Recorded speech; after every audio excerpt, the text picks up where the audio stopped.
My name is Adeyanju. I'm a postgraduate student of Manchester Metropolitan University here in the United Kingdom. My journey to Manchester Met started with the virtual open day, where I was able to get information about my course, about the fees, about payments, about application.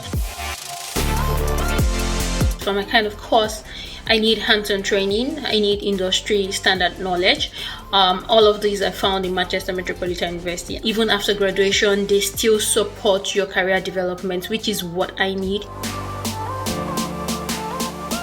I'll consider joining one of the virtual clubs because it will avail me the opportunity to collaborate with other students, learn about their cultural backgrounds, and explore more.